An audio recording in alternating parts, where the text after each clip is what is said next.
Ağcabədi rayon İcra Hakimiyyəti Dini Qurumlarla İş üzrə Dövlət Komitəsinin Qarabağ və Şərqi Zəngəzur regional bölməsi və Ağcabədi rayon Heydər Əliyev mərkəzinin birgə təşkilatçılığı ilə Konstitusiya və suverenlik ili çərçivəsində daha bir tədbir keçirilib. Ulu Öndər Heydər Əliyev müstəqil Azərbaycan Konstitusiyasının müəllifidir mövzusunda keçirilən tədbirdə öncə Azərbaycan Respublikasının dövlət himni səsləndirilib. Sonra ümummilli lider Heydər Əliyevin və torpaqlarımızın azadlığı uğrunda canını fəda etmiş şəhidlərimizin xatirələri bir dəqiqəlik sükutla yad olunub. Heydər Əliyev mərkəzinin hazırladığı videoçarx nümayiş etdirildikdən sonra mərkəzin direktor vəzifələrini müvəqqəti icra edən Vətən müharibəsi iştirakçısı Ruhin Hüseynov məruzə ilə çıxış edib. Bundan sonra məruzə ətrafında çıxışlara başlanılıb.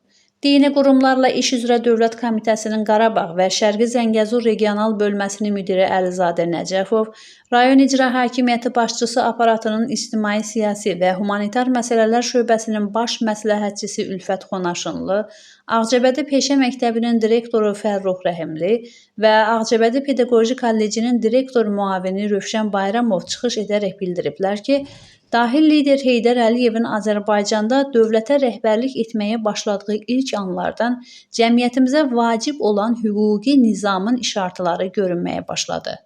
Ümummilli lider həm ölkəni xaosa sürükləməyə çalışan qüvvələrin qarşısını almaq üçün səylər göstərir, eyni zamanda hüquq quruculuğunu dayanmadan davam etdirirdi. Ulu Öndər konstitusional hüququn bərpa olunmasının vacibliyini dərindən bilən qüdrətli siyasi xadim kimi ölkədə hüquqi nizamın yalnız bu yolla bərpa edilməsini mümkün hesab edirdi. Çıxışlarda həmçinin qeyd olunub ki, Heydər Əliyevin rəhbərliyi altında Azərbaycan Respublikasının Konstitusiyası layihəsinin hazırlanması üçün Konstitusiya Komissiyası yaradılmışdı.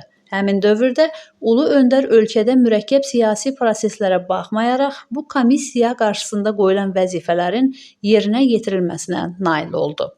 Dahi liderin rəhbərliyi altında hazırlanan müstəqil Azərbaycanın ilk konstitusiyası 1995-ci il noyabrın 12-sində referendum yolu ilə qəbul edildi. Bu tarixi hadisə Azərbaycanda yeni konstitusionalizm nəzəriyyəsi və praktikasının formalaşmasının əsasını qoymuş oldu.